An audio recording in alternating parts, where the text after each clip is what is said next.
What's up, Eric? What Well, are you hey, doing? How you doing? Did you mean to do that? Look who the first comment is. What's up, Nana Penny? What's up, Nana Penny? How are you Hello, tonight, Nana Penny? We always love when she joins Nana. us. We do. I got to talk to her for a little bit earlier. Did you? What'd you guys talk about? Off-air topic. Okay. She got in trouble. Oh. She got in trouble. By you? Nope. Oh, somebody else. All right. She got in trouble. I'll leave it alone. What's up, Eric? Welcome to the Contagion Effect, where we talk to our wonderful veterans, learn a little bit about what they did, what they're doing now. Look at that. And talk about mental health. What is that Nana, about? Look at the mom. It's what's the up, mom show. What's up, Mom? That's a great topic for next time. The mom show? The mom show. Are you popping them up? Because we're bouncing back and forth. Yeah, you like it? That's it. Our two viewers are our moms right now. That's awesome. Good. Where is everybody tonight? Must be I know there's a big country music star. He's right down the street. He's not big. I know. I'm just playing. He's got 3 trucks. He's got big. 3 trucks. Tonto got a bonus day, boys. What's cracking? Nice. What's up, Tonto? How was your week, Mike? My week it's been all right so far. Yeah. I will say my beautiful wife, Paparazzi, she hooked it up for Father's Day. Decided we celebrated Cade's birthday on Saturday, his 3rd birthday. Wow. Love you too, Nana Penny. Wow. Only why I'm late. All right. So she decided to take me to the coast, which was nice. It's always fun to go to the coast. It is, and eat some really good food. The weird part was we did have this place called Lay Souffle, and I was like, it's all souffles. Really? Yeah, that's kind of fitting. They have a salad, they have a salad, but everything else is souffles, which are very interesting to eat. With wine? Yes, souffle. There was wine. Of course there was wine. Isn't that like it's like egg. It's like what's that other the other dish? Quiche. No, it's not like quiche. Quiche is like thicker. Souffle is like super light and fluffy. Exactly. And it's got a little I wasn't gonna say dill. but I had a garlic one, and then it came with this side of like they give you this sauce with Dungeness crab, and you pour it over it, and it's good. There you go. Sergeant Dunn's beef jerky. Reppin'. Can't wait. What's that? He's only 6 months out. Google it. All right, Eric, how was your week? It was good. I had like a whole thing going on and I forgot. So no, it's been good. I actually got to go up to Napa the last couple of days, and that's always interesting. Did you? Yeah, I went to Napa and St. Helena. For work? Yeah. St. Helena. We love it. We love it there. Fun. It's interesting. What's up, Joey? Oh, yeah, we did. Cracking? We went to that Safeway. Oh, yeah. Yeah, it's on Hunt Avenue. Yep. We watched What's up, Square Table Degenerates? What's up, Joey? How you doing tonight? Let's get Gary going. Let's get some Gary Miller mobile tax service. There you go. Do you dread having to do your taxes? Does the mere thought of it make your head spin?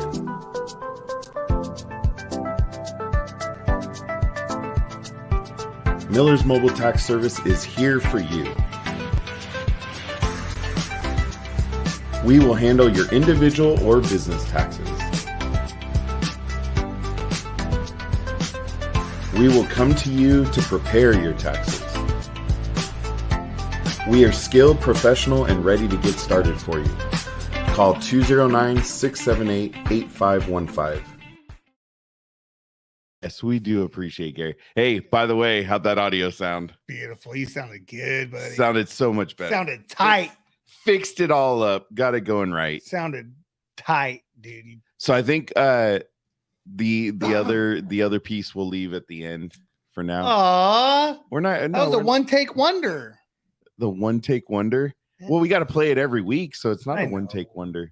But it only took one take to take it to the tape. Yeah, but it's weird to do those things back to back, and I hear you. Get it all going. You're the promoter. You're the producer today. Today. Now next week we'll see what happens. Hey, next week, you guys, everybody needs to tune in. We need as many people Bro, watching I need as so possible. much support next week. I am already nervous. I'm sweating. See? Welcome to the show, Rick. What's up? What's Hey, up? Rick Stone, what's cracking? It's been great. FYI. Thanks, Tonto. So, Eric, what your week was chill? You went up to Napa, went up to St. Helena. Yeah, I got to go. So you lived in wine country, but didn't drink an ounce of wine because you were working. That doesn't mean I didn't drink any. I mean, I could have spilt some as I was delivering it and stuff. And right. Wait. I could only see half the sign. She's responsible. Once you find out you're pregnant, choose a responsible father for your baby. Now that's true fact. Okay. Now it's fact. It was said on the Contagion Effect show. Okay. He doesn't know. He doesn't know. What does he knows. not know? Nobody knows. They're not going to know. They're not. So, yeah, no, it was cool. We got to see. I mean, you know, they fly hot air balloons all the time. They're like every day. There's hot air balloons that take off. Well, yeah, because they want to go show off all the vineyards. Oh no, I want to do the. I don't know what vintner it is, but I'd like to go see the caves up in St. Helena. There's multiple ones that have caves. Exactly. Like the whole cave thing is. I mean, they dug a hole in the side of the. You can't do that because you've been to. It's totally true though. Like I've been to a ton of them. It's like you go in, you're like, all right, cool. Look like the last one. Negative. No, I wasn't. I was just sharing that's what it looks like. All this, I've never been to one. So I don't know what they mean. They all say, "Oh, come check out our cave," and is all it is. It's a cave under the ground, so they can maintain the temperature of the wine. Okay, so I won't say what winery, but we were in a winery in St. Helena, and she literally that narrows it down. Well, there's multiple female winery owners there, so it doesn't narrow it down. But she even told us how she dug the hole in the side of the mountain with her bare hands. With her bare hands, yeah, like pick an axle. Yeah, pick an axe. Pick an axe. Well, I'm sure there was an axle involved or something. Who knows? But she dug out her cave for her wine barrels. It's awesome. Yeah, so you can get a tour of her cave that she dug out, her man-made. Now you just said what? Wow. Now you said man-made. Now you said female-made. You're canceled, sorry, bro. You're canceled. I am. You're canceled. I am. Yeah, that's exactly how it started. Female wine. Hey, Mike, you're gonna get in trouble. You think we should get this show started? Should we? Yes, do it. All right, let's get a little Scotty going. Look at you already. Don't play it while we're playing the song. Oh, you have to know who it is. I know, but it comes. Yeah, the times and places they may change, but one thing stays the same.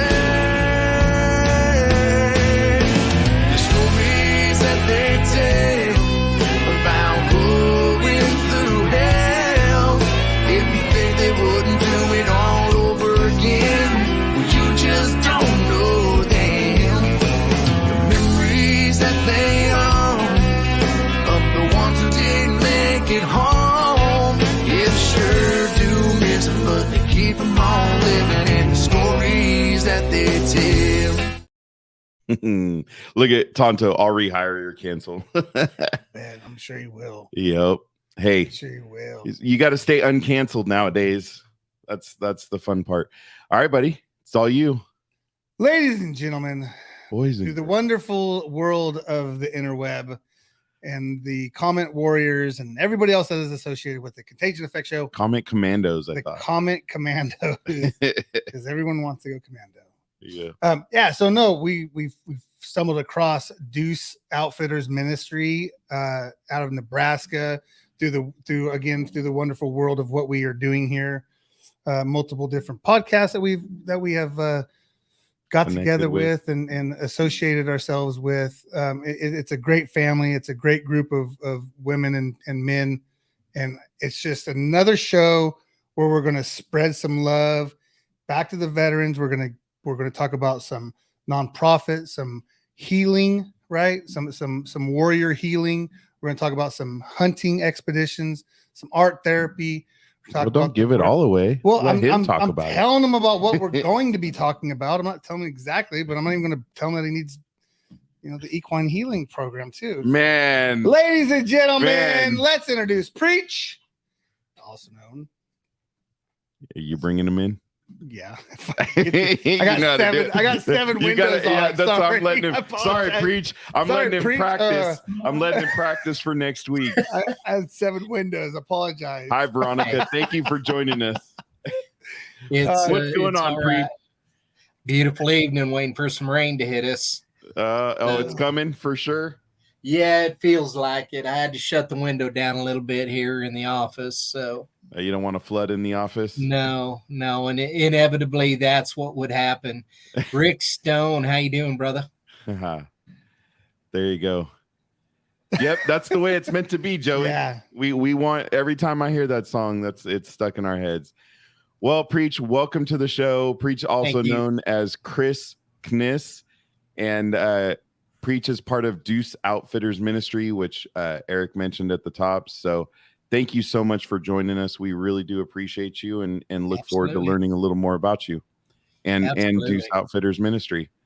So I like to get started by finding out, where you came from.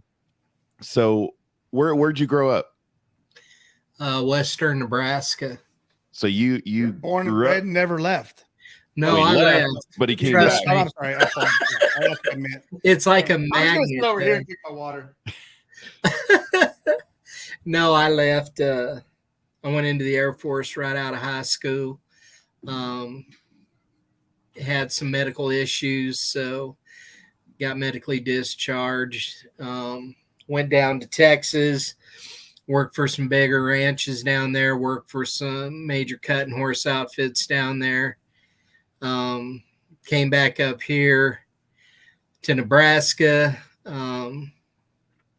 Ended up, actually, I moved to Wyoming. Ended up, I was a member of the Goshen County Sheriff's Department, member of the National Gang Task Force for about 7 years. Got tired of the politics and the red tape, went to work for the railroad. So you're a busy guy. Now I'm a pastor, and if you'd have told me and my wife, let's see, 15 years ago that I was going to be a pastor, she'd have told you that you fell and bumped your head. I'm sure and 15 years ago, she probably would have said it a little differently too. Absolutely, she would. I guarantee it. Yeah. Guarantee it. Joey already's getting started today. Why exactly he went back to Nebraska? Did he lose a bet? He's from Cleveland. This is where both of our parents are at. So they're getting up there in age, and quite honestly, Nebraska, I mean, you can hunt almost year round. The only months that you can't hunt up here is June, July, and half of August. So we stay pretty darn busy with hosting veterans, bringing them in here and just helping them decompress and, doing what we do. Now, why is it June, July? Because of the heat? There's just no seasons open. August starts the hunting seasons with antelope season. And then deer season kicks off in September. Waterfowl season opens up and runs through February, and then you have a small break there, like 4 weeks between February and March. And in March, we kick off again with turkey season, and that runs up until June. And so, there's probably maybe 3 months total throughout the year that we're not guiding hunts. Okay. So I do want to go back to, joining the Air Force right out of high school.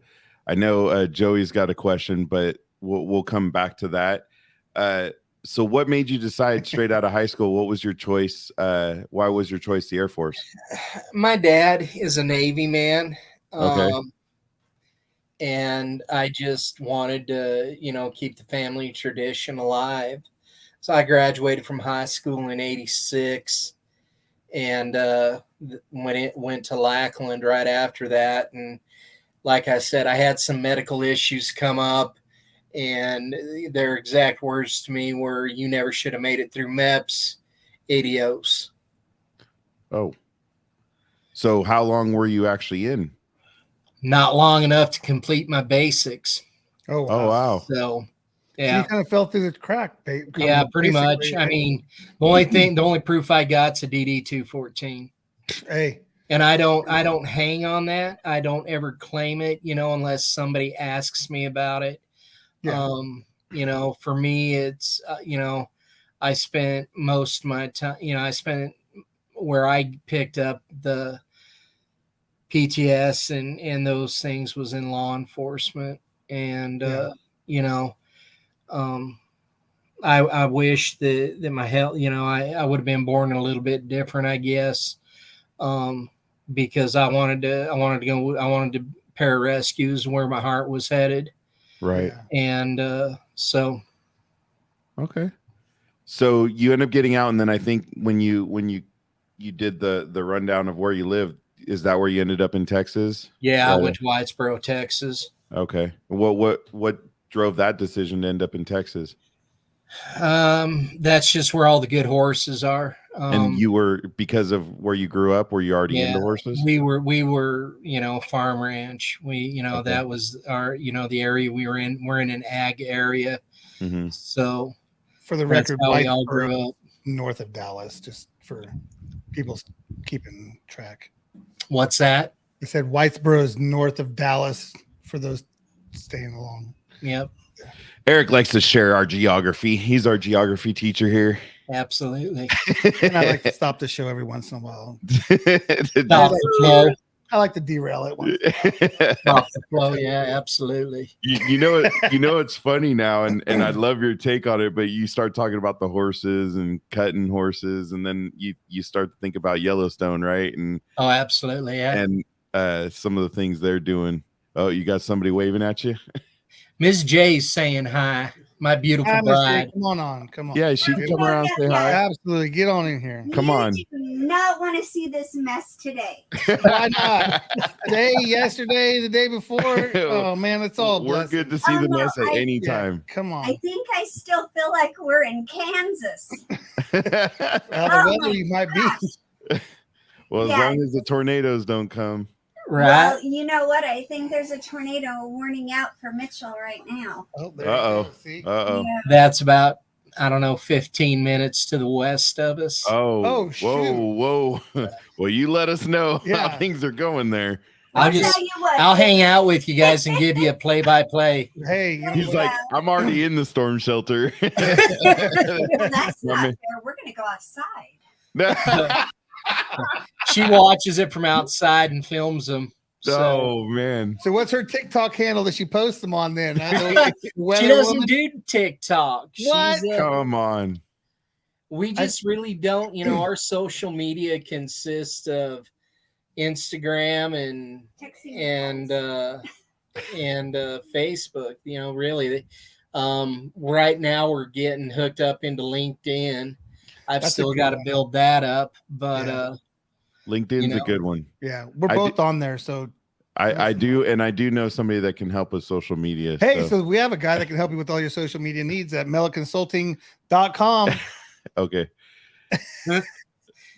We're on a shoestring budget, man. That's all right. That's all right. He helps people on shoestring budgets every day. I'm actually working with the veteran on Saturday to help them set up something with their podcast and some back end stuff. So really, nice. when it comes to helping veterans, the budget doesn't really matter. Nice. It's just the timing. I honestly, guys, I honestly do not consider myself a veteran. I know a lot of guys, it started out that that's kind of where they hung that hat, and I don't. Everybody that I've talked to is like, dude, you have a DD 214. You're a veteran. I'm like, well, whatever you say. I consider myself more ex-law enforcement than I do. Well, if it makes you feel better, we're not veterans at all. We make that very clear, and this community's welcomed us in with open arms, and we appreciate it. So to us. Both of our pops were veterans. Mike was in the Marines and mine was in the Navy. And so we tell people this is our platform. This is how we give back. Look, do you see who joined us? You We got believe that? Scotty Hastings in Man, the he must house. have heard his voice from the I last- hear that. I hear about that dude all the time. I wonder Jason why. Steiner is Yeah. like, There you go. that That's what he dude does right is there. awesome. Right there, speak of the devil. Steiner's There's the all over. Steiner man himself. Yep. Like Steiner's going to host him and have him there for hero stock. No, it's And going to then- be a hoot. We're going to. This is my prediction. Steiner is going to get so big that he's going to make the Sturgis Bike Rally look like a circus. Well, you know what's funny is we talked to him even on the show, like, hey, have you thought about it growing? And he's like, no, I don't want. And then all of a sudden the name changed, and now we're not even there yet in the same year. And he's like, man, this is getting out of control. Dude, so we were talking, and it wasn't too long before it blew up. And I said, Steiner, what are you going to do when this thing explodes? Because it's going to happen in a very short amount of time. I said, I can already tell you that. And he's like, no. And I think it was like 2 or 3 weeks later, he's like, dude, this is getting out of hand. But we, Steiner's a great dude. We were part of Hero Stock the first year he had it out there. Him and Jesse. Right. And, we're we have a fundraiser coming up here October 7th that because we work so close together with our nonprofits, we're having them out to be a part of the fundraising event so they can showcase what they're doing. I believe that Jesse's bike, the Husker bike, will be done by then, so he'll bring that down. That is going to be dope.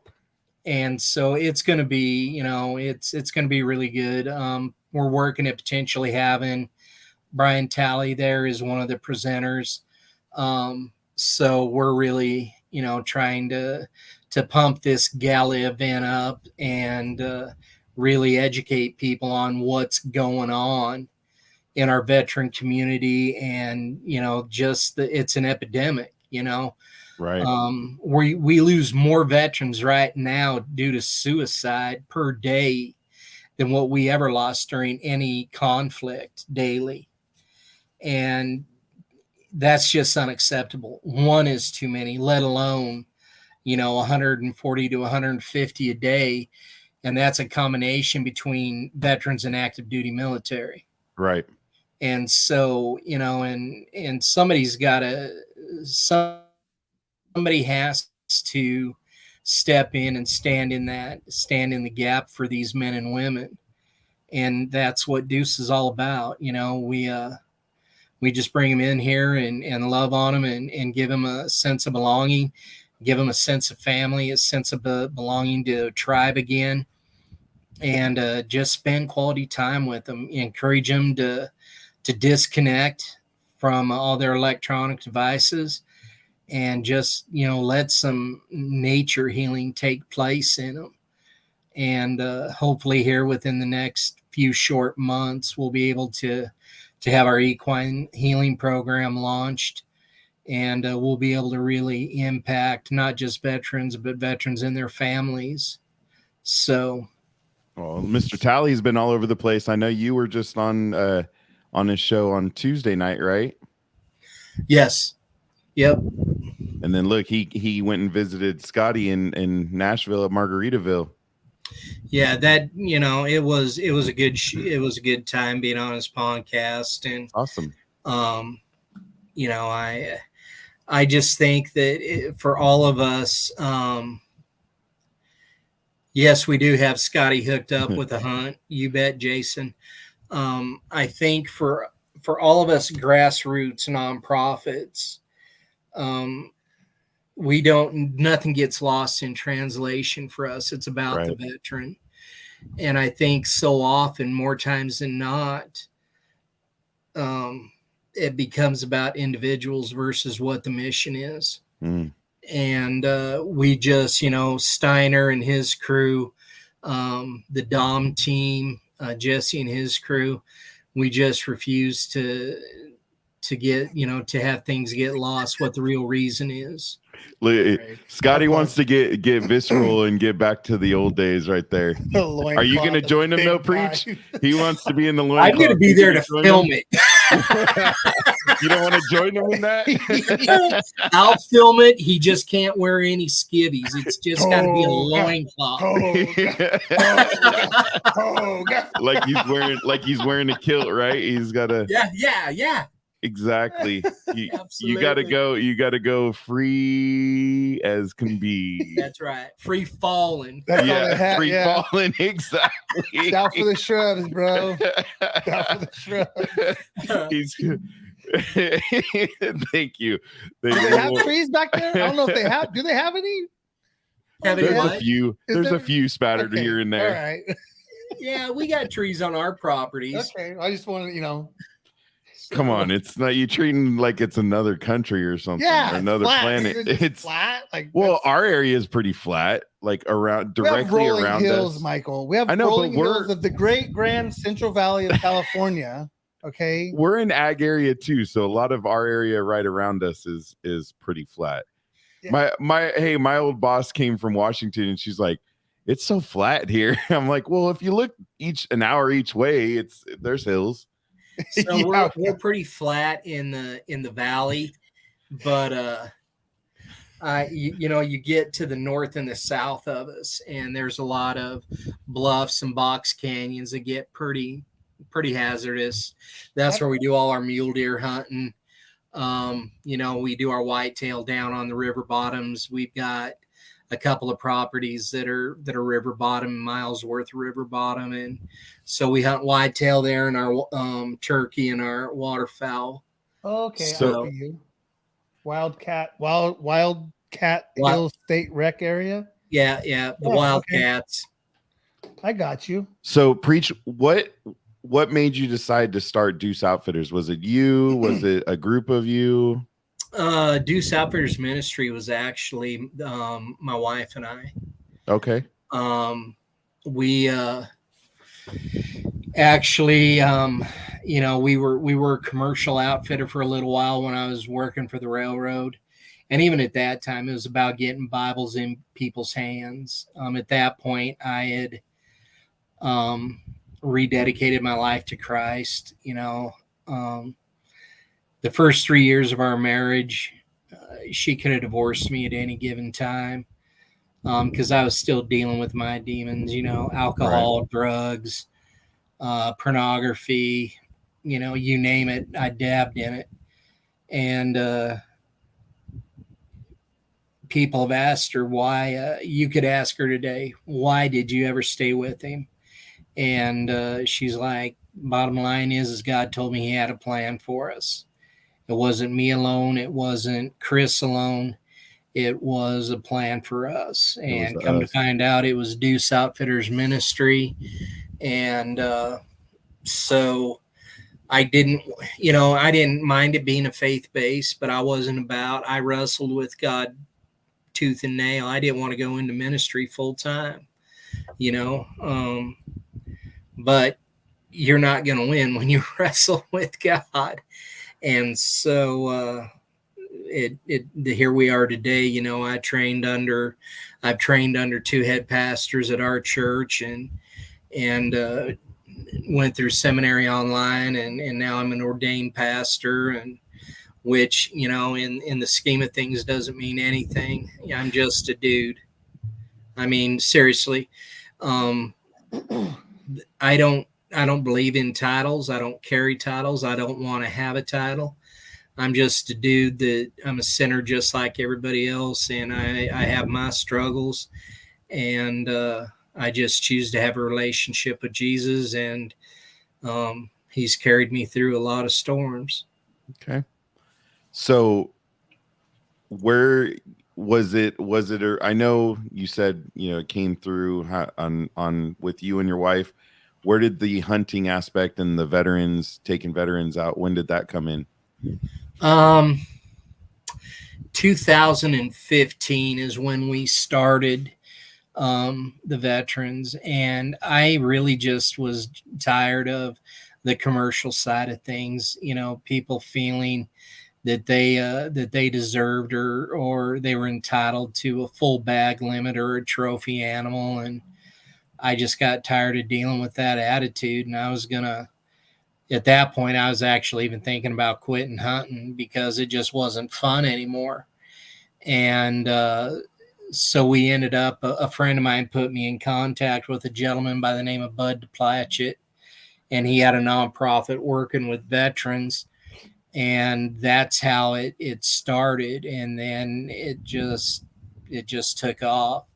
Since 2015, we've served 350 veterans from across this country.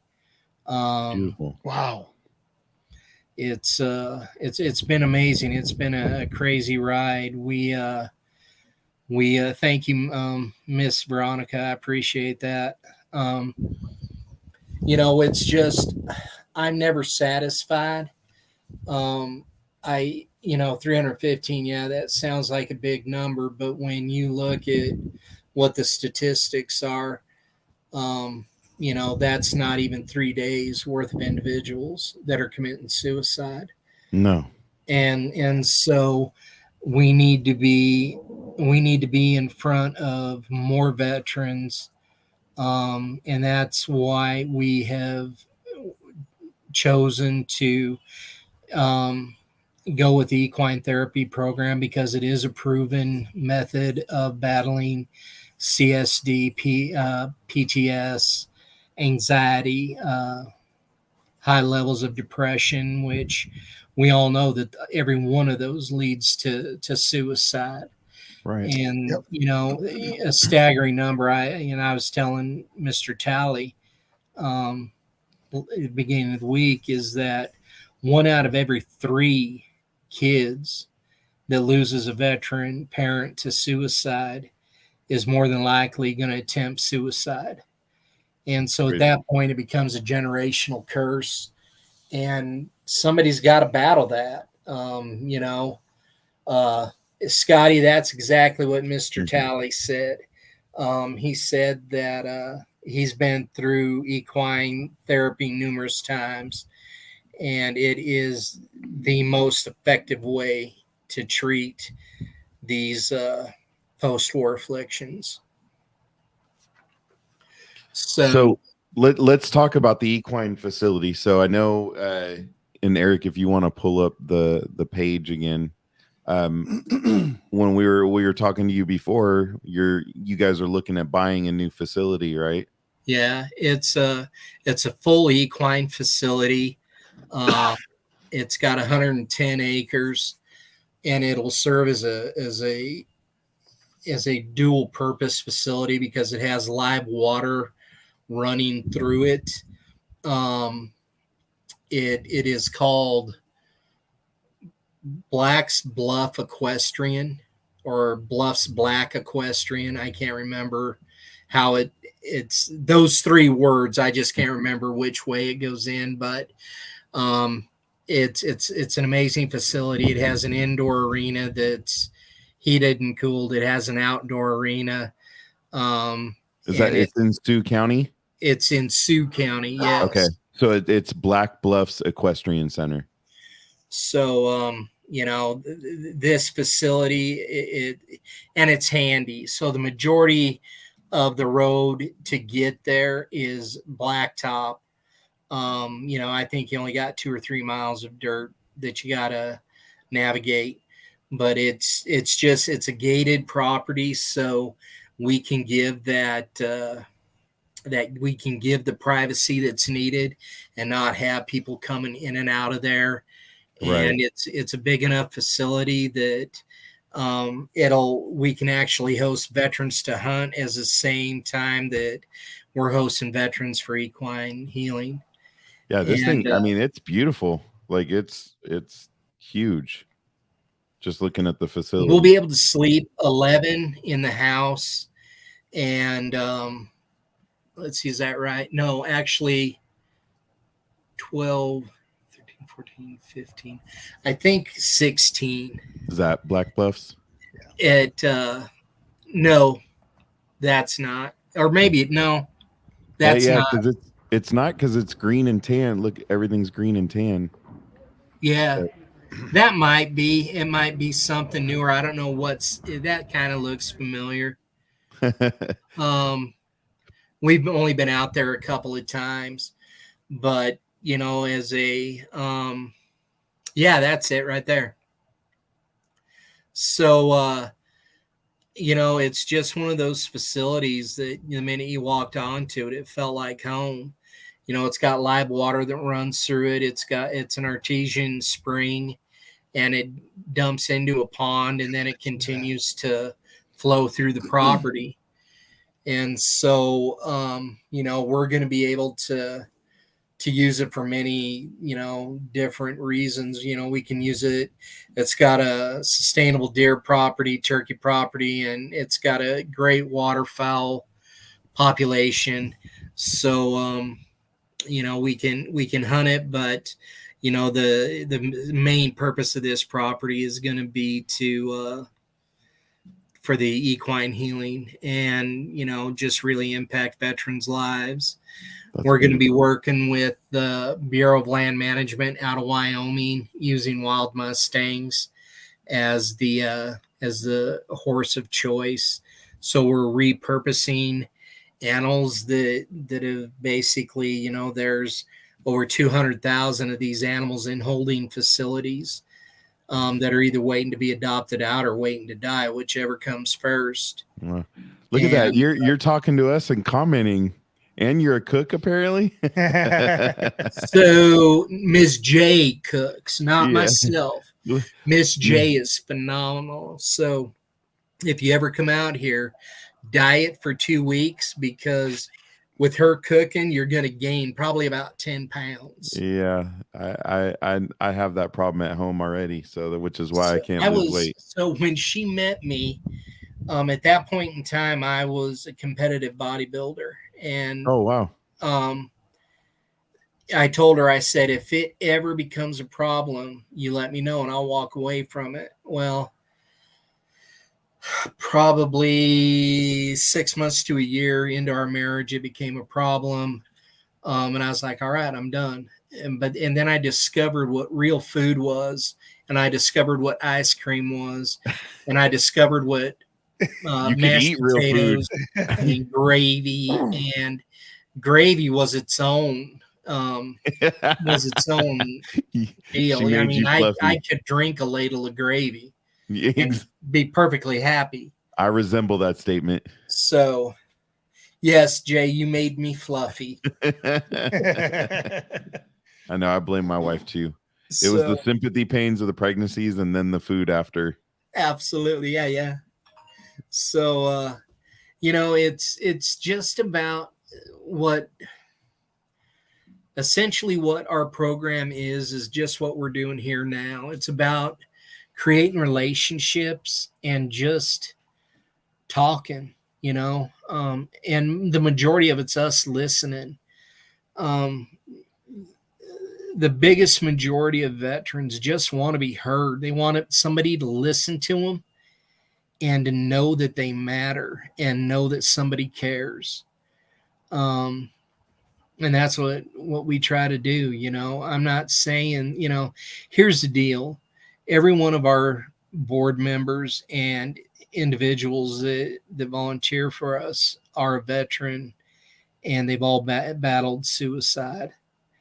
They're all sold out for Jesus, and Jesus has healed and restored every single one of us. And, this is what I tell guys. You have nothing to lose if I'm wrong. But if I'm right, you have everything to gain. Mm-hmm.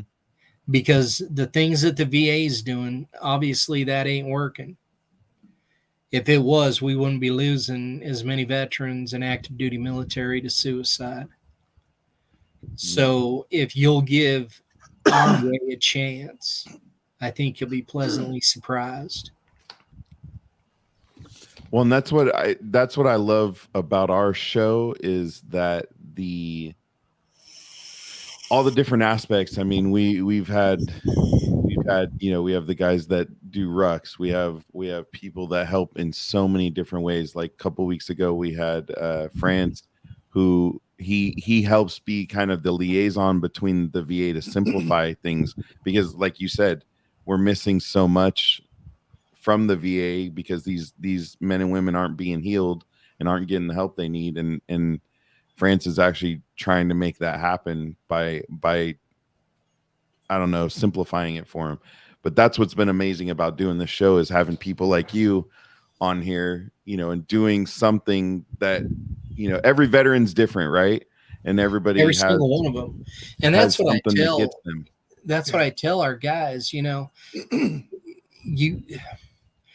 for us to say, I know what you're going through, is not a fair statement, because I don't. I had my own issues, my own demons that I battled, but I can empathize with you and say, yeah, I've suffered similar atrocities. I suffer similar effects from everything that I saw and did or couldn't do. But I don't know exactly how you're feeling, because we're all created differently. But what I am willing to do is let you know that I'm available to you 24/7, 365, and I'm not going to leave you hanging. And that's what it is. It's about saying what you mean and meaning what you say. The Right. follow through and your word. It's about building a relationship. It's about building trust, and it's about being consistent. If you will hold to those three things with a veteran, you'll gain their trust. They'll open up to you, and you can build that bond and that relationship. And Tonto, you're right. The VA does suck. I mean, when you have somebody that's calling in that is suffering from mental anguish, that is suicidal or on the verge of stepping over that, stepping off the ledge, he doesn't have 2 to 6 months to wait before he can get an appointment. That individual needs an appointment now, not yesterday. And that's what these guys are. That's what happens with our veterans every single day. How many times have we heard of a veteran sitting outside of the VA and taking his own life? Yeah. What in the devil is up with that? You would think that somebody would get a clue that's in a position of power, but obviously the VA doesn't have any answers, and I don't know that they care. I can't answer that. But even our bureaucrats, they don't take it serious. And quite honestly, the military isn't taking it serious, because they're not prepping anybody to enter society and be prepared for what they're going to have to deal with. No, we've talked about that with a lot of, especially our guys that did 20 years or 10 or more. And you're like, hey, what did they do? Nothing. There's literally nothing. No. They give you some time off between the time you're really supposed to be done and they think that's the fix to, okay, that's not a good fix. And then guys, being medically retired, kind of like, you getting medically retired out. We've had guys that were, 8, 13 years in, and all of a sudden, snap of a pen, some pen goes on paper and their career's over when they were trying to do 20. Yeah. So they're not ready. And there's so many different aspects. So as a war fighter, it doesn't even, 90% of our military personnel, men at least, I can't say women, but men go into the military because they had jacked up home lives as kids. Mm-hmm. And so they're looking for stability. They're looking for guidance. They want to be a man, but they don't want to make mistakes. So they think the military is the answer. And I think the military does a good job of making a man out of you. At least it makes you accountable to some aspect. But the other side of that is coming out on the other end of it, you're messed up worse than you were when you went in. So how do you combat that? Because you're not being prepared for Xville. Yeah. Yeah, that's what we've always talked about. They prepare you going in, boot camp, But they don't prepare you going but out. they don't prepare you to going out, and again, I will never say, oh, I know what you're going through, because we don't, but we've heard 70 other episodes that we've had guys and girls talking about this, and there's just the exodus the exit is just isn't there for them. No. No. And the other side of that is, so, and I'm just going to take one aspect of our military. If you're a tier 1 operator and you've been blown up or whatever, and you suffer a head trauma, 95% of them aren't ever going to claim it. Because if you claim a head injury, they jerk you out of your team. Well, if you're at the top of your game, doing what you love, there ain't one of those guys that's gonna admit to having suffered head trauma. Yeah. But the other side of that is, if you haven't claimed that, when you're active, when you disengage from the military, you can't claim it. So it's a catch-22. No matter what they do, they're screwed. And that shouldn't be the case, because there's such a stigma about head injuries and mental illness and all of that that's connected, TBIs. It's like it is that taboo thing that you just don't speak about, because if you do, people shun you. And I don't get that. Right. Yeah. No, that. Yeah. Well, and that's why we have groups like your group with the Doose Outfitters Ministry, and then we've obviously Tonto's been commenting, and he's part of Warriors and Rodeo. So I would love to visit with you, Tonto, because once we get this property, maybe that's something that we can get a non-rough stock event out there going in the outside, the outdoor arena, because it's big enough that we could host ropings and team pinning and cuttings and reinings and things like that. We've actually had Sherry on, who's kind of the head of that, and so we do have her information. So we can, I'm sure Tonto would agree. We could probably share her information with you, because she would love that. Or at the very least, let Tonto speak with her, and then there you go. Tonto have Tonto get in touch with me, and we talk it out, and then he make an introduction. There you go. I don't ever want to land on somebody's plate without there being an introduction. And I just got a hold of her the other day. We were trying to get a hold of one of their artists. So yeah, no, she's down for it. She loves it. She and I mean, she came from setting up rodeos. I mean, that was her world.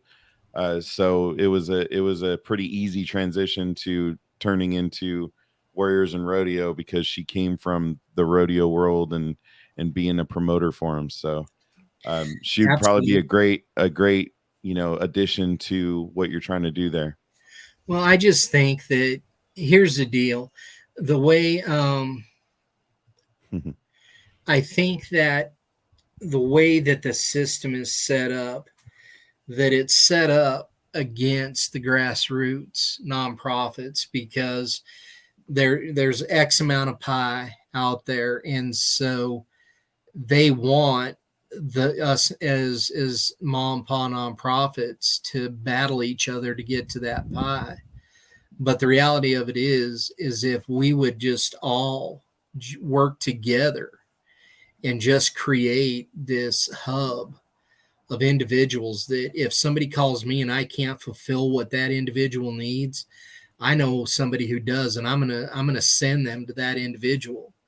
Right. And if we would all have that mental attitude and the fortitude to move like that, and that's what Steiner and I and Jesse have talked about, and actually Steve Hogan with Hogan HD Foundation, and he's out of Aurora, Nebraska.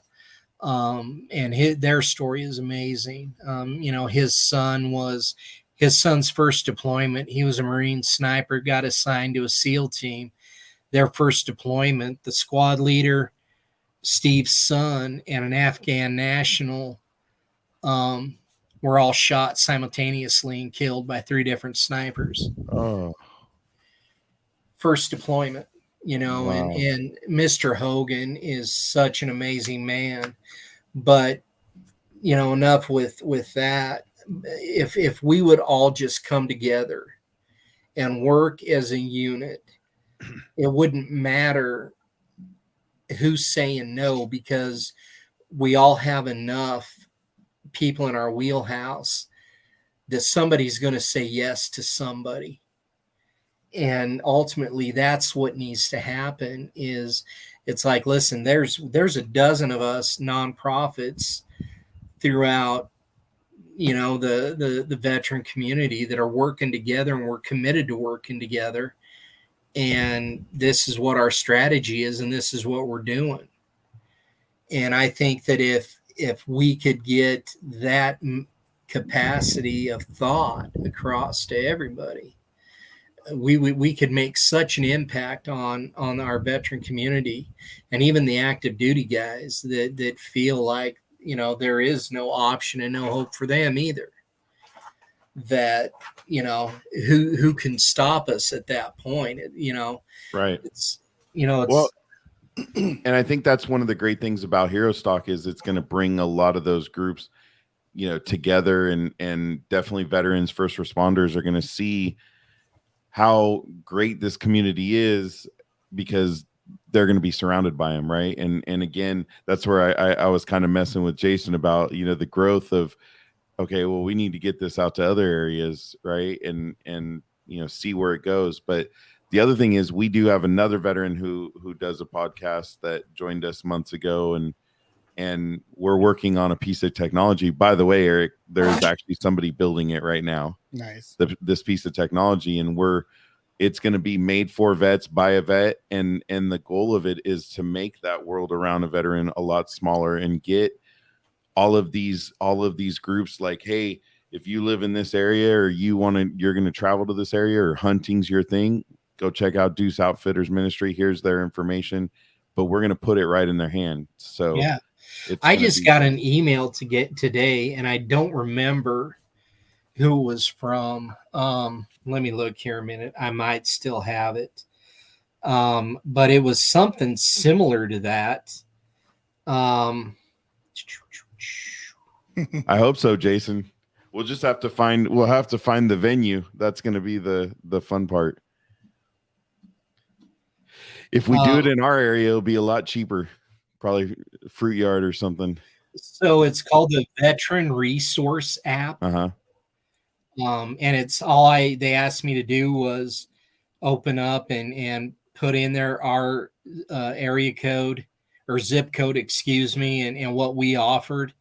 And then it just puts it in their link. So if somebody's coming out here, it just it automatically says, hey, Doose Outfitters Ministry is in this that's cool zip code.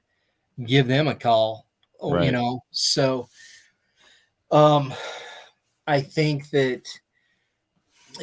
there's so many resources out there outside of the VA, and especially when it comes to the grassroots nonprofit that really, literally, I guess, for lack of better verbiage, gives a damn, that there's no reason for a veteran to feel isolated and alone, and the only option he has is to succumb to suicide. Well, and I don't know if you know this, but suicide's very personal to Eric, because his dad, who was a Navy veteran, did commit suicide about 5 years ago. So it's something he's dealt with, and I'll never forget the night you called me, because we had just talked that day, and yeah, I think we were supposed to meet the next day or go to lunch or something. Yep. 2 o'clock. We're heading to Arizona. Yep. And I'm sorry, Eric, because I know how tough it is. out of 315 veterans that we've served, we've lost 2 that have gone through our program. Oh, One of them was right before Christmas 2 years ago. His wife served him with divorce papers and sole put him custody of their child, and just drove him right over the edge. I mean, he met her for supper. He said, I need to run home real quick. I'll be right back. Never came back, and they found him in his basement. oh. And then the second was, I can't remember if it was 2 years or last year. I think it might have been last summer. We had a gentleman that he just went out into the wildcats, pulled off on the side of the road, and decided to end it right there. That one really jacked with me because I was asked to do the funeral for that. Oh. And to look his wife and children in the eyes and say, there's nothing you could have done. Because the reality of it is if the veteran, he is done crying for help. He's done asking for help. No matter how you want to word it, when he's done because nobody is paying attention and nobody is answering that call, he's done talking about it. He's going to go do it. And you're not going to know. If he is serious about it and he has made up his mind, this is what I'm doing, he'll never mention it to anybody because he doesn't want to be stopped. That's exactly, that's pretty much the story with Eric's dad. So, I mean, they went that morning, they had moved to Golden Shores, Arizona near Havasu, and they went that morning to pick out some stuff for the house that they were building. My cousin lives out in Arizona there, and there was a little issue, little argument about what color the bathroom is going to be or some stupid thing like that. And it just kind of, there's a lot of contributing factors. He was in the Navy with the USS Cleveland and had some pulmonary fibrosis. He was on oxygen, and, it was definitely premeditated. He had covered himself up and did what he felt he had to do. When you're sitting there driving, when someone's banging on your door, you live in the country. When I was living in the country at the time, and someone's banging on your door in the middle of nowhere, the first thing you grab is a little cold steel next to you, and you're like, what's Absolutely. going on? And my sister called me 17 times and 27 text messages trying to wake me up. And then I see her on the steps there, and now we got a 9-hour, 10-hour drive to Arizona. And so, like with us, we're open to Gold Star families. So, Eric, you're always welcome out here. And so we don't even have to do anything. We can just go take a drive and talk. Yeah. Because it's nice to have somebody that's just going to listen and not give you their opinion. Yeah. And that's what I tell guys, and our team, every one of our team members will tell you the same thing. You can take my opinion in a quarter and go have a crappy cup of coffee because that's about what it's worth. It's my opinion. It's not fact. Yeah. The only fact that I can give you is what Christ has done in my life. That's fact. Yeah. But it's just heart-wrenching, and that's why it is so necessary for us to get this equine program up and going and get it done yesterday, because we can impact more than just the veteran. We can impact his family. We can impact the survivors. We can bring in, a veteran that has succumbed to that. We can bring his whole family in, right, and begin that healing process. Do you have a little buddy in the room with you?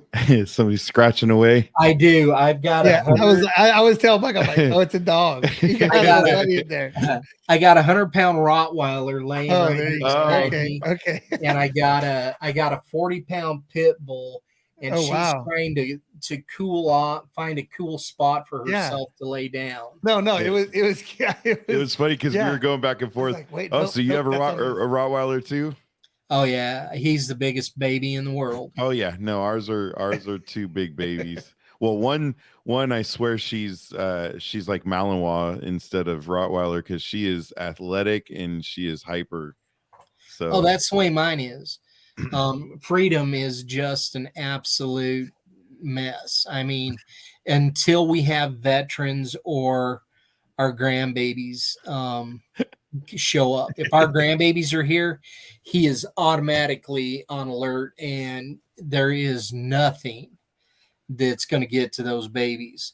And if we have veterans here, he will pick out the veteran that is suffering the most, and he won't leave that veteran's side. He will connect with him, and that's where he will be. that's awesome.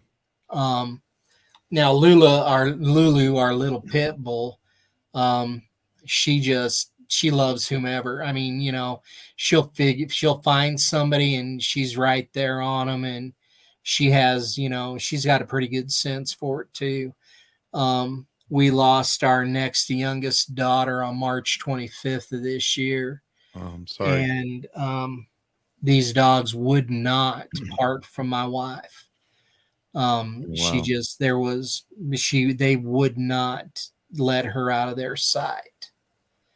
And so it's pretty amazing how, and horses are the same way. And that's why they are such great service animals, is because they are so sensitive, and that's the way dogs are.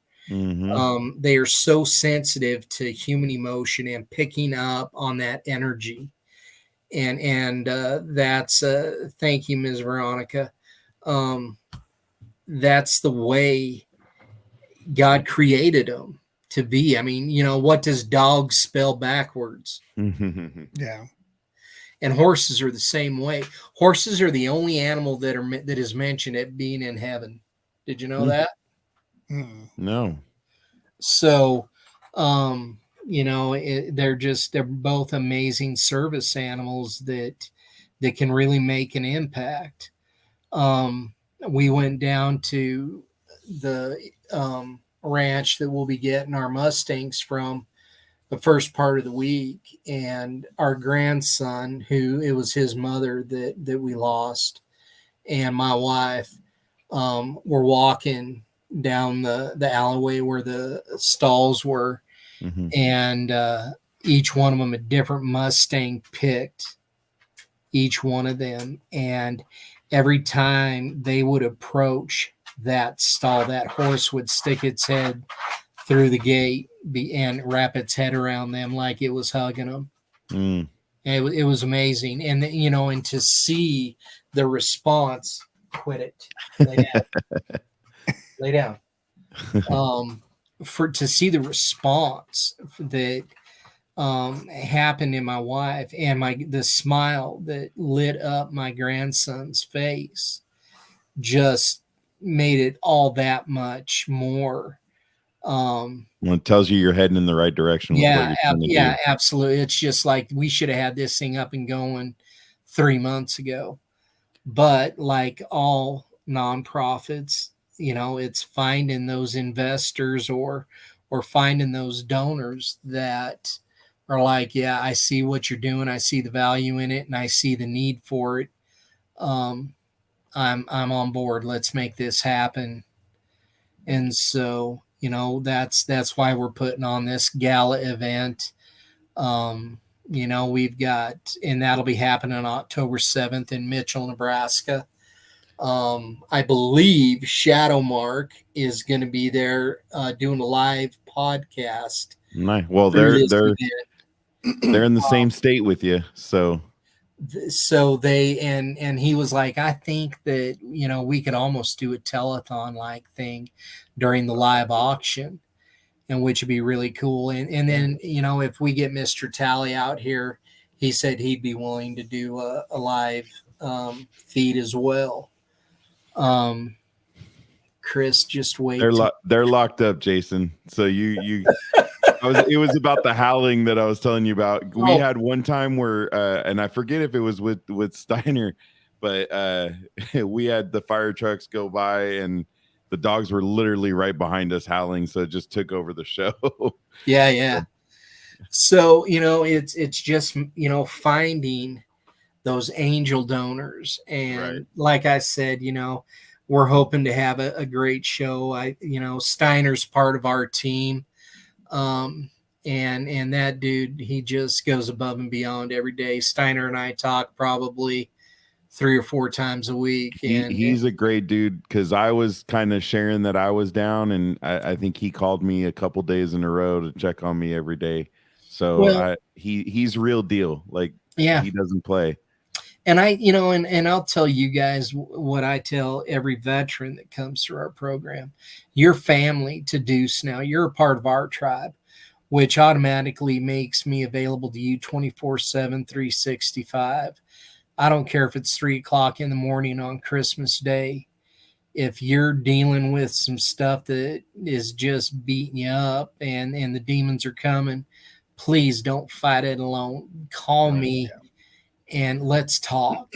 Even if I'm just sitting there listening, at least you're not alone and you're not feeling isolated and like nobody cares. Right. So real And quick, I want to share this. I didn't mean to cut you off. I apologize. I want You're to share fine. this video, Mike. This is on the site.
And we can stop that. Well, I do want to go back. Thank you for sharing that, Eric. I want to go back to the facility because we did touch on it. We showed it. But Eric, if you can pull up the website with the donation piece, because I want to make sure we highlight that. So Preach was sharing, it's 1.3 million. Is that what you said? Well, it's listed at 1.499. Okay. We're hoping we It's pause. It's pause. Go to the pause button.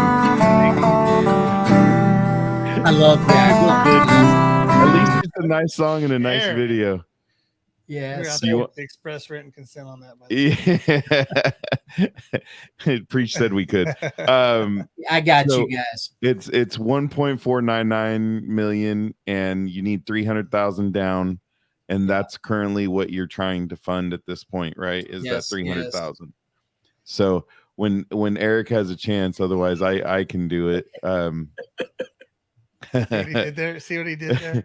Well, I just want to make sure we're sharing everything.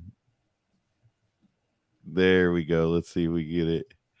Just go to the donate now. So I want to show everybody that. Did you click on donate now? That's what it shows. Oh. Get into my stuff? Sure. No, That's no. what it gets in. That's Well, when you go to donate now on there, it doesn't show the page because it's right now. It's just showing the front page. Anyways, donate now, and that's what it shows. okay. So want to encourage everybody, please go to Doose Outfitters website and go click on that donate now. Anything helps, right? We gotta get it out there. Every bit of it helps. It's, we're a lot closer. I mean, we were assuming we'd have to come up with $500,000, and the banker's like, just work it, and I think 300,000 will seal the deal when it comes to the down payment side of things. So, so are you guys in contract right now? No, we haven't even made an offer yet, because we don't have we the money. got to have that down payment, Right. So it could be all the pieces are in place. I mean, we've got the horses lined out. We're on the target list for the Bureau of Land Management out of Wyoming. We'll share it, Tonto. We will share it. So it essentially the only thing we got to do is raise that 300,000, and we've got a grant writer on board with us that is researching grants and writing grants, but y'all know how grants are. They're slow. It's such a slow process, and so we don't. Our big concern is that we're going to lose this property. Right. Somebody's, because right now there is such an influx of out-of-staters moving into Nebraska and just swiping up all the rural properties. And so that's our main concern right now, is that, oh my goodness, somebody's going to come in and buy that out from, not really out from underneath us, because we haven't even made an offer on it, but somebody's going to come in and buy that before we can do what we need to do. And, if that happens, now we're at square one again. Have you guys by chance talked to them about them possibly financing it for you, or no? Yeah, she's not going to do that. It's a single lady. She's wanting to relocate to Oklahoma because the property's just too big for her to manage and to take care of and keep up with.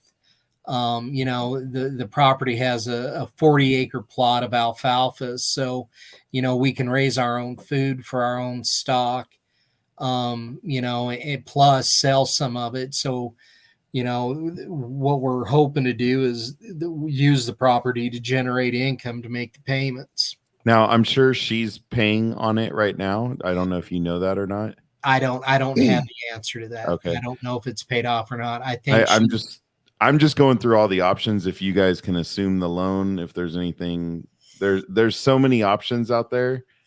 I would definitely, I don't know, who your realtor is, but.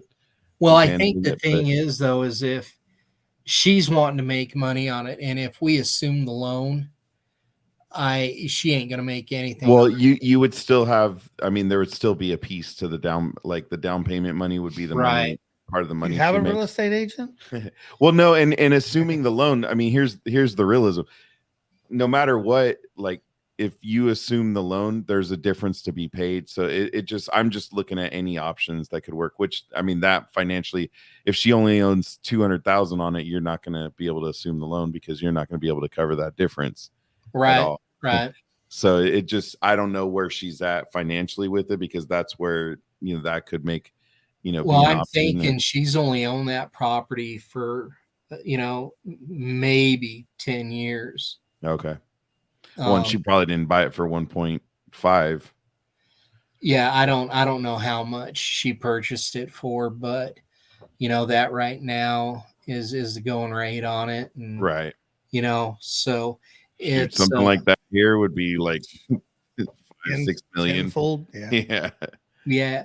And it's just, it seems it's and I tell our guys, I'm not trying to lean on you guys to be pushing this, but every day that we aren't in there and that we don't have the therapy program up and going is another day that we're losing another veteran that we could potentially be in front of, and another family is going another day with broken hearts, and there's no healing and no restoration taking place. Right. And so, it's crazy, it's heartbreaking. But you just strap on and you go for the ride, and you just hang on there, and you just pray every day for the very best. Right. Yeah. Well, I'll make sure when we write this up that we put the link straight to the donation, as well as to the Facebook page, the website, absolutely. everything. We'll make sure we link straight to it and talk to that, so that we can make it happen. Help make it happen. Man. There's so much we can accomplish working together, and I truly believe in that. I don't remember what movie it was, but they were talking about what's stronger, this or this, and people are like, well, this is, and the guy's like, no, it isn't, because if you take this, you create this, now it's a force to be reckoned with, because this is just 5 digits working their own thing. But if you embrace it and you enclose it, now you can go through walls.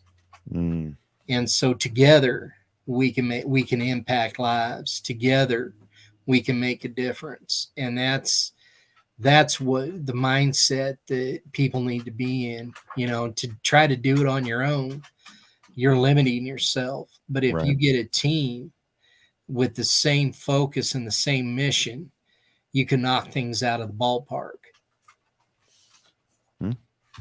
So let's I do want to touch on the hunting aspect, because we talked about it, but we haven't talked about it. So one of my questions is, if somebody doesn't have a rifle or shotgun, do you provide that if it's needed? So we do provide shotguns. Okay. Benelli is one of our sponsors. So they send us 8 shotguns for us to let our veteran guests use. And then we return them to Benelli so they can clean them and go through them. And then they send us 8 new ones. Oh, wow. So that's, this year we're in the cycle of getting these back to Benelli. And then, it just works out nice. Now it doesn't always, I wish we could get into a rifle program. Because there's a lot of guys that don't have a rifle, because they've never hunted, and this is something that they want to try, but the cool thing is our board of directors, like I said, they're all veterans, they're all hunters. They've all had a similar struggle as the guys that we deal with. All of them have rifles. They all have long guns. They're all long gun shooters. I'm an archery hunter.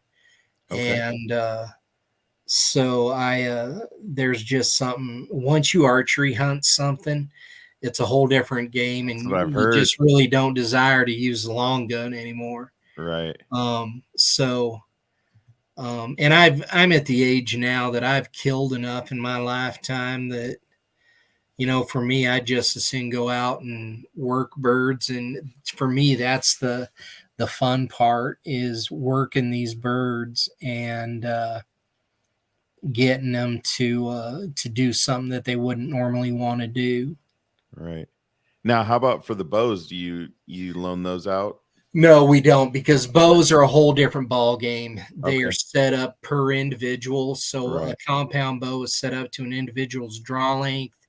The peep sight is set up to that individual's eyes. The anchor point is set up to that individual. So, bows are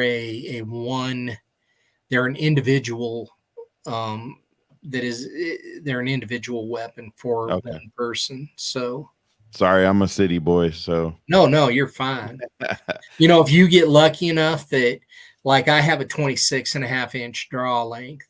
If you have a 26.5-inch draw length and you're pretty similar to where you anchor and all that, you might be able to get by with using my bow, but it's not very common.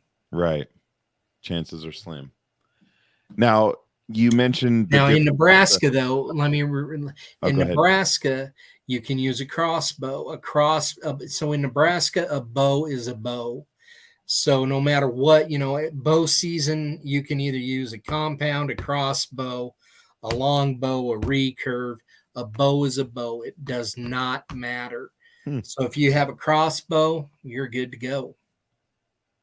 That And just what doesn't we have sound found fun. is Like, that, I mean, it's cool, but like using the compound bow is, I mean, I've used one before. I didn't know, and we're talking 20 years ago I got to do Sure. it. I was gonna say what? Well, 20 years ago, the compound bow is very different than what it is now. absolutely. I mean, they're They've so come a long technological now. ways. Yeah, they've come a long ways. And it's, I don't know. To me, it's therapeutic just to shoot it, at targets. So I just enjoy my bow. And There you go. Now, what types of, I mean, again, something we touched on. I know you talked about some turkey, some whitetail. What's our hunting expeditions that are available to veterans? so for us, we guide, so spring, we guide turkey hunts, archery and shotgun. Okay. And then fall rolls around. And so for resident veterans, if they can draw a rifle tag, we do rifle, but then non-residents, it's archery only. Okay. And that, and I believe that season goes to the end of December. Don't quote me on that, but I think that's correct.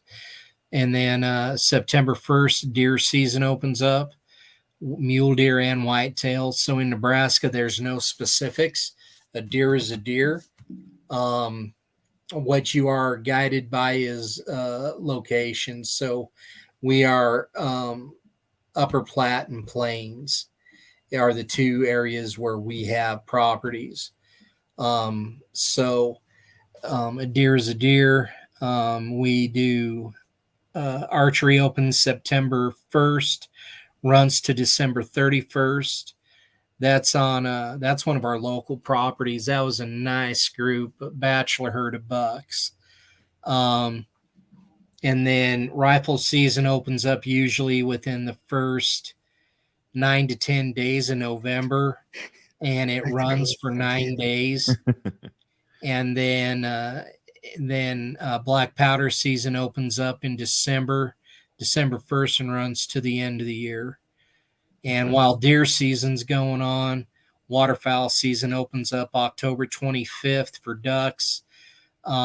Usually 2 weeks later, 10 days to 2 weeks later, goose season opens up.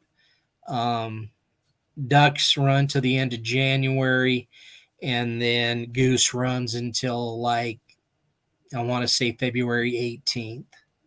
So really almost September to, I mean, it's really, it sounds like February. You guys are popping. Yeah.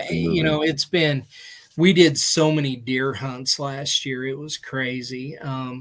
We didn't do very many waterfowl hunts, and it just seemed like we were chasing, deer all year last year. And so we didn't get much waterfowl hunting in. And I enjoy waterfowl hunting. Like I said, I like to call birds and work them. So, but on the same token, I like to see that veteran's face when he puts down a nice deer, whether it's a big buck or whether it's a meat hunt. Nice. There you go. Some happy guys right there. I think that was from 2 years ago, if I'm not mistaken. Yeah. 21. It's cool. So Eric, you already got an invite, buddy. You got to go out there. I'll have to scrap my Mike, you're welcome as well. Oh, I know. I won't. He's going out for hero stocks, so it's. And once I get rid of this 9 to 5, then we can the wife and I can travel more. And I want to go see all our guys out there, guys and girls that we've talked to. And that's the other thing, not very many women are hunters. I mean, there are, but we don't get any women veterans that reach out to us, and I don't know why, but we're hoping that by launching this equine healing program that we can reach out to these women veterans, because you know, there is some major tragedy in there, and some major Damage. things, damage and healing that needs to take place because of all the sexual trauma, and on top of everything else, you know, it's just that whole deal there is a wreck, and it's not being addressed properly. And doggone it, somebody needs to reach out to these individuals and say, you know, you're priceless, regardless of what a bureaucrat has told you, or an officer has told you, or whoever has demeaned you and made what you went through seem like it was nothing. It is something, and your life is priceless, and you matter. Right. Yeah. You know, and we need to, across the board, that's a message we need to be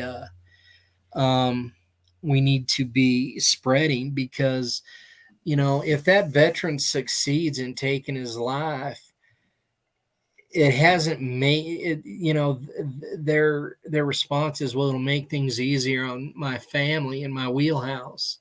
And it doesn't.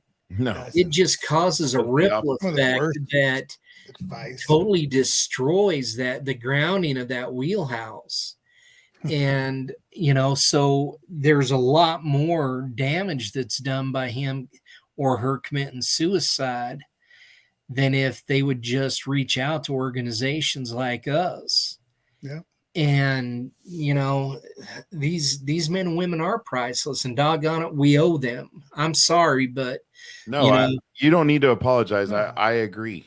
I agree wholeheartedly. That's why we do this, to spread, so we can have people like you on to spread the word of what they're doing.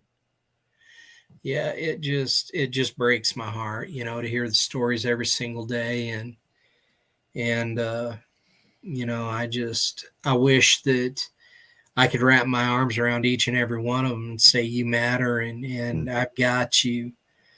I mean, the worst part is, for the most part, a lot of them get that. And then there is some, you know, when you have a guy whose wife is like, I'm leaving you, at that point, there's not much you can do, because but the other side of it is, you know, like I was saying earlier, you know, men have got this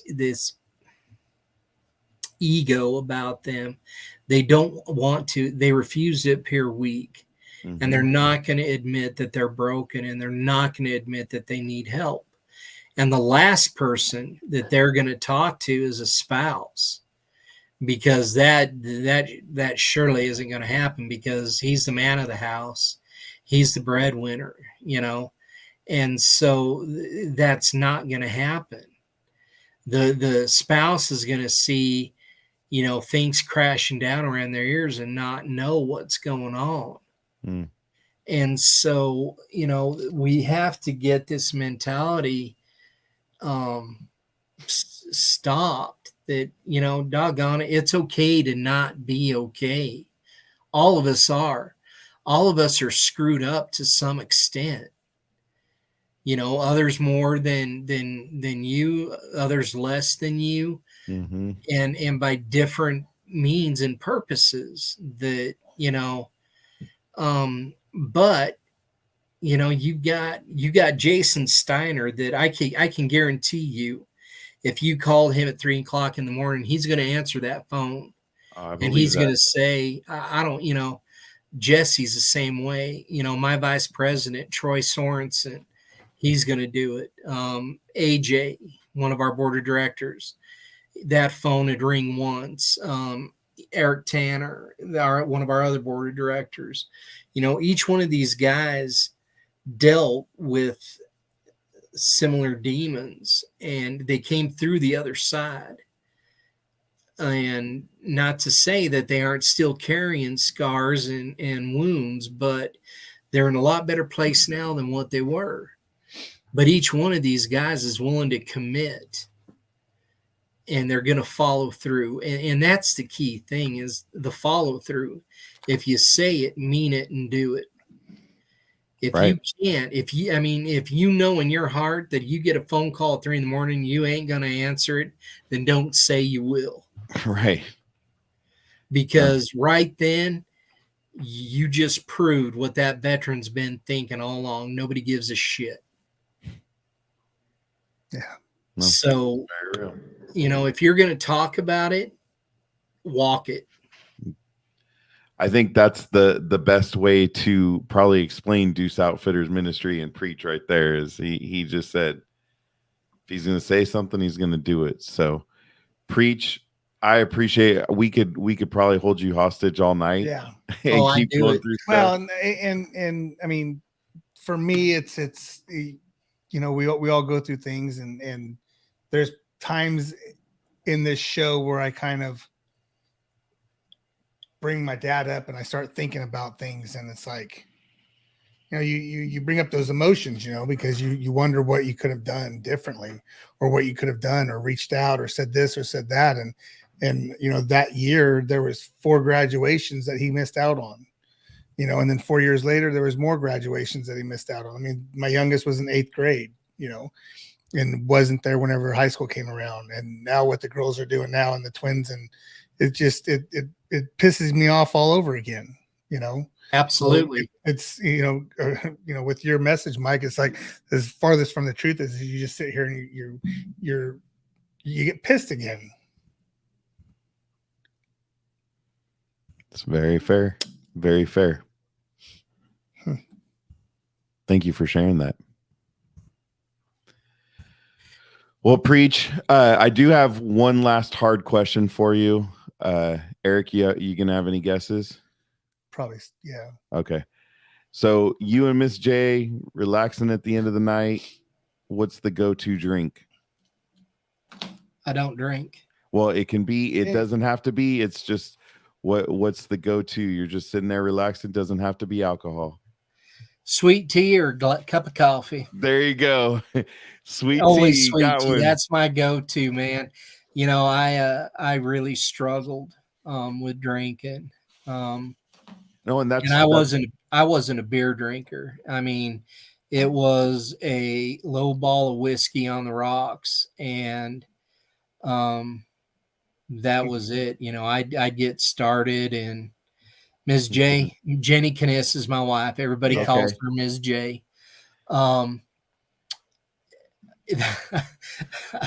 Yep. So, you know, and she'll tell you, as long as I was drinking a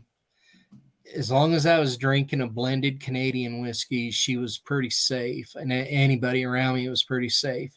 But if I got into Jim Beam or Jack Daniels, it was over. Just smelling it put me on the fight. And then, you know, Cuervo was the same way, but then if you put Patron in me, a high dollar tequila, I'd sip that and I was fine, you know. Yeah. So no, it's that cheap stuff that gets you.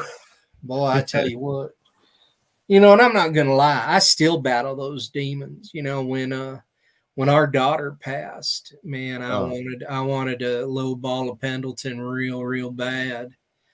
But you know, her voice kept coming back to me saying, "Daddy, don't do it. It's not worth it. I'm all right." And so Ms. J'd make a bunch of sweet tea, and that's what we'd go to her. We'd brew a good cup of coffee. And now I want to come out there. She makes her own sweet tea. I love sweet tea. Oh man, I'm gonna get me a glass. I know. I love some good glass. Sweet tea. I got like 1,700 stops on the way there. So I tell you what. Here's the other thing. Ms. J is famous for her biscuits. Oh, and you already mentioned gravy. Yeah.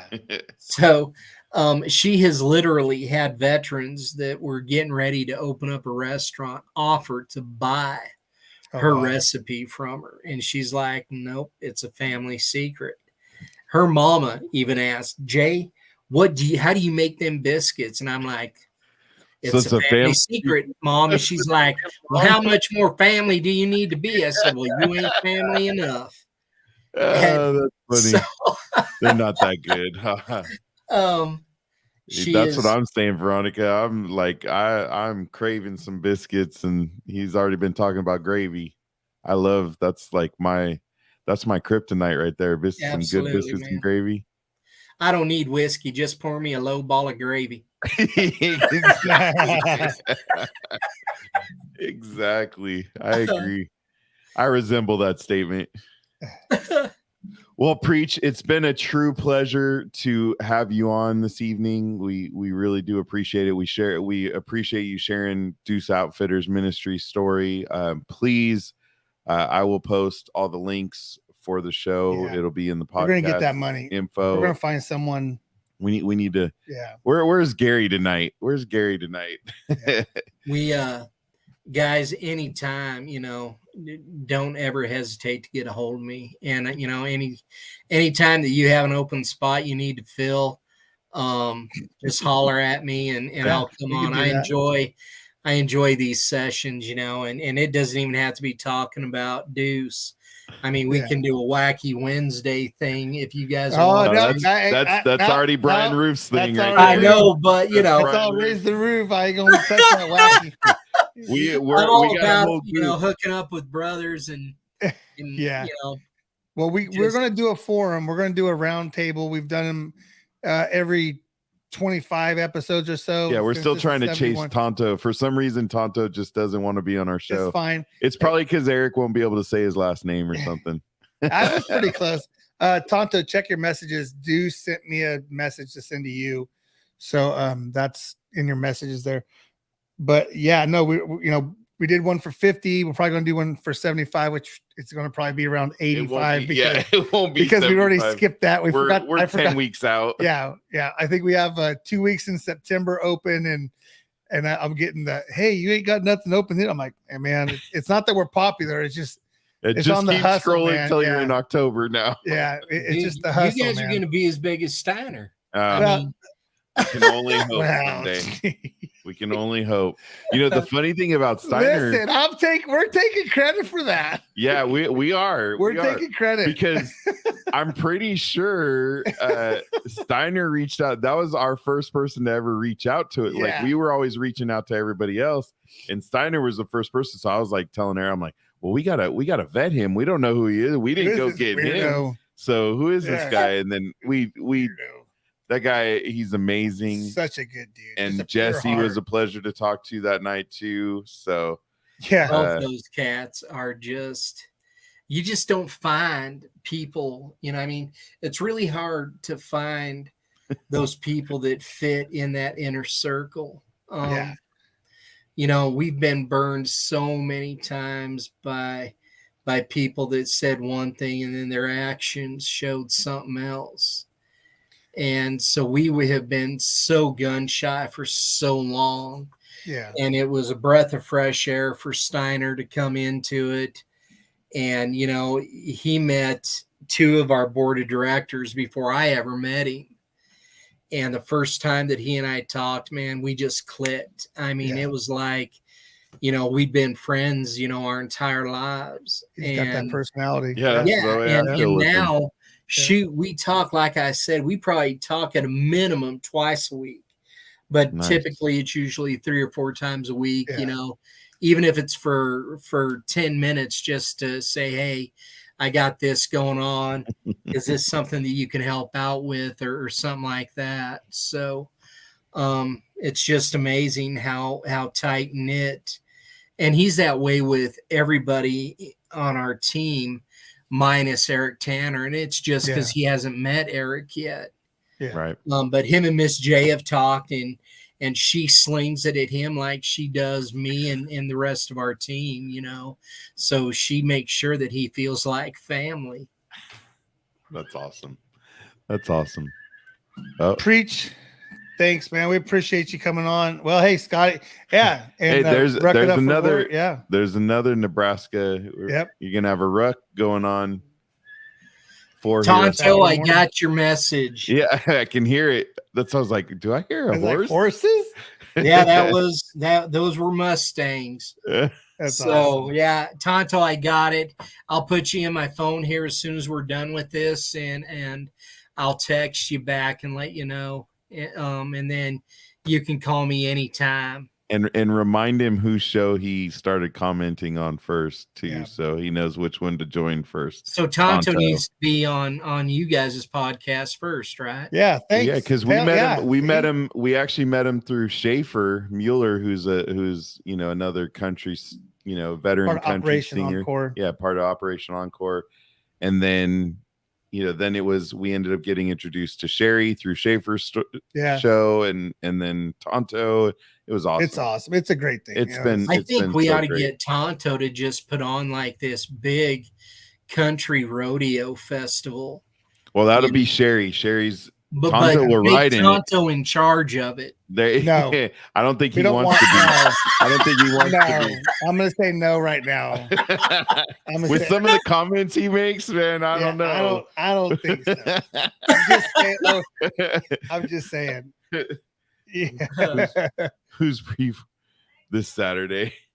That's funny. All right, guys. Nice try, man, I can't thank you enough for letting us come on and share our mission and just talk about those important things that need to be talked about. And honestly, those tough conversations aren't happening enough.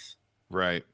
And that's why we like doing this every week is, we try to have some fun, but we also need to address, the elephant in the room. Because I know my feelings are going to come out, and I did Mike texted me. He's like, "Hey," I'm like, "Yeah, no, I'm here, dude. Like, I'm here." He was looking a certain type of way. I'm like, "Hey, snap out of it." Again, like I said, you always think about people that have passed, right? I mean, always. Every single day.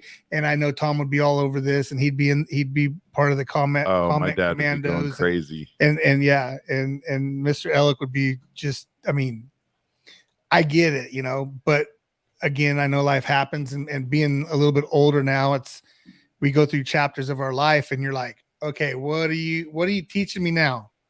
Right. Well, here's the thing. It never gets easier. Yeah. We learn how to cope with it.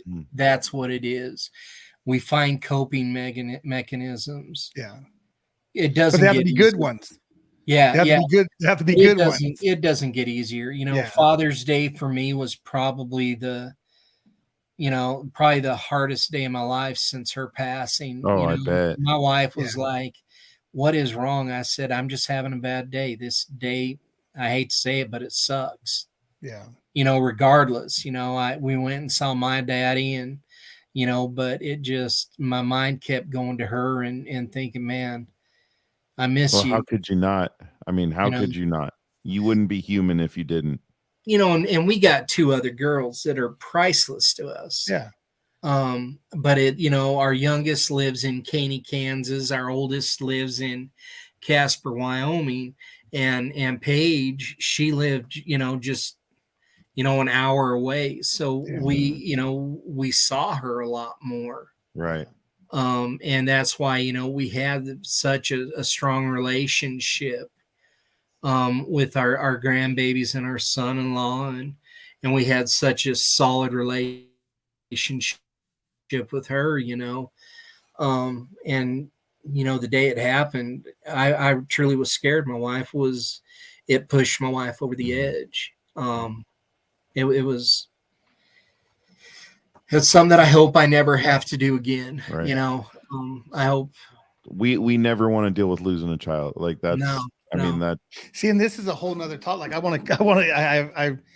I have questions and the therapy part of this, right? Because this is what we do it for, right? Yeah. Is to get into our feelings and every once in a while we do. Obviously, we try to keep it light and happy. We don't talk about politics and religion, all that, and we do the the little banter back and forth. But it's like you're questioning the why. I mean, as we do as humans, because we don't understand the big picture or what the plan is, right? Yeah. And it's the hardest thing to understand because we're like, why? Like it's not the way that the plan is. It's not the way that it's supposed to go down. It's not the way our plan is. Right. We know that Paigey, after they did the autopsy, that she was having some major stomach issues, and that she didn't make us aware of, and because she didn't want to worry us. Yeah. And her husband took their kids to school, returned home to wake her up because they had a big day planned, and she didn't wake up. Wow. And so, you know, where I find my comfort is knowing that she's not suffering anymore. You know, she's not puking every morning when she wakes up. She's not dealing with, you know, severe migraines every single day. Right. You know, and trying to cover it up and be strong and be there for her babies, and, you know, still manage everything else while she's struggling with her health. Yeah. Right. You know, Yeah. so that's where I find my comfort in, is that she doesn't have to do it anymore. Yeah. And I, you know, and it seems like a cheap answer, you know, but No. well, if you think about everything that the individual was going through, and I'm not justifying what they've done, especially when it comes to suicide. I'm not justifying it. But when you look at everything that they were going through, and we don't have to like it, but the way we can cope with it is they're not dealing with that anymore. Yeah. Right. They're Yeah. not Mom's not they're carrying not out. beating themselves up. They're not, you know, it seems like so many of these of our veteran community are, you know, they number one, they carry survivor's guilt, or number two, they you know, they just don't, the guilt of having to do things that no man is created really to do, or been told to stand down from making a difference. Yeah. Those are all nightmares and demons that will screw with your head and make you question yourself and question what you're made of and what's important to you. Right. You know, so, I mean, yeah, I don't ever want to sound like I condone it, because I do not, but I can see where it would get blurry, and it would, in their mind, it would make sense, you know, and it's just our job to get them out of that thought process and say that isn't the answer, because you're leaving behind kids that love you, that now their whole life, their entire life, they're going to be asking, why did daddy do that? Right. Even into their adulthood, their question's going to be, why did dad do that? And they're going to ask mom that. And the only answer she's going to have is I don't know. Yeah. Yeah. So, which is scary, because a lot of the times, I mean, they're dealing with, you see some of it. I mean, not all the time do they see it, but a lot of the time you do see what's happening. It may not be front and center, but if your loved one's near you, they see something. Well, you know, our daughter didn't take her own life. Right. But the brokenness that we witness in our grandbaby's eyes and our son-in-law's eyes, you know, and you know, being a pastor, of course, you know, our son-in-law's come to me and he's like, Dad, why would God, you know, and it's like, I can't answer that, because I don't have that answer, and I'm not going to try to create something to make you feel better. Yeah. Right. Because that's not fair. Right. No, it's not. So, you know, Well, just know that I love you guys. You're our Oh. family. Man, anytime you want to come out and just hang out, it doesn't even have to be to hunt. Yeah. Just come out and kick it for a few days, suck down some sweet tea and gravy. Heck yeah. And some biscuits and Yeah, right. gravy. Biscuits. Just Jay's biscuits and gravy. Just call and say, hey, I'm on my way. And we'll Hey, have I'm a leaving pot of California. coffee I'll be out there for in you. like 3 days. Yeah. 2 days. You can where are you at? We're in like Central California. So Oh, dude, from LA to here, 24 hours straight through. I've done it. All right. I'm down to do that. Yeah. So, hey, thanks a lot, man. We appreciate it. I'm so glad. I mean, I know we were a bit out, and then, you know, the unfortunate passing of your daughter, which, you know, again, it's one of those things where you're like, oh man. But You know, I but appreciate you.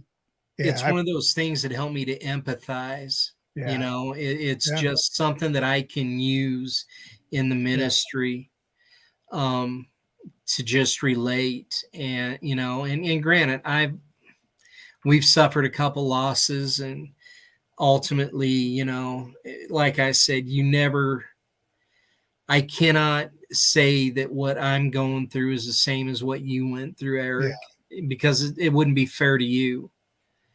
But I can say that I've suffered loss, and I empathize with you. Right.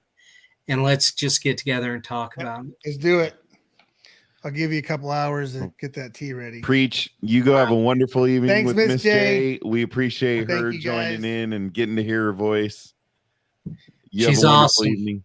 Thanks. She sounds like it. Yeah. All right, guys. Love you all. God bless. All right. We'll talk to you soon. Have a good night. Thank you. Yes, sir. Yes, sir. Do I get to play it? No, not yet. Hey, Scott. So we're big boy sizes. I've texted him. Oh, you texted him already? Okay. Yeah. There's a green one and a black one and a 3 and a 4. Okay. Perfect. You already took care of it. I already took care of it. Perfect. Perfect. All right. You want to do it? Okay. Go ahead, Ladies and gentlemen, introducing the super new commercial. We're so excited. Super new commercial. It's so awesome. It's so awesome. Hey, here we go. Your ready? Voice is on it. Are you ready? The Contagion Effect show can also be heard on Wreaths Across America Radio on Truckin' Tuesdays at 11 p.m. Eastern. You can find Wreaths Across America Radio on the iHeart app, the Odyssey app, and the TuneIn app. Search the word Wreath. Look at that. The Contagion. Look at that professionalism. Were you about to play it again? No, I wasn't. So don't worry about it. Just let it go. But you were about to play it again. It was like watching the website again. Stop it. Hey, don't forget to check out green and black. Yeah, I think it's one each. I'll take the green one if you want the black one. Whatever's clever. Yeah, I just appreciate them. Free merch. Yeah, no, that's awesome. We like obviously. Dude. Tonto, thank you. You always help. Yeah, make it appreciate a great show. You guys. Check out all the cool people. We obviously were thinking Schaefer and Kat were going to be driving through Cali, and then they went and changed their plans. They were too cool to come this direction, so I guess the next round we'll get to see them. So you can also hear us on Gunroom Radio.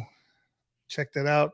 sitrep22.org. Heroes. By the way, little change in the merchandising. Is there? Oh, yeah, man, there's a change. Check it out. We gotta rechange the landing page, but it is going to a new shop. You just have to hit all items, unless my browser's just keeping it on the old one. And go check out. Oh man, I blanked on it. You did.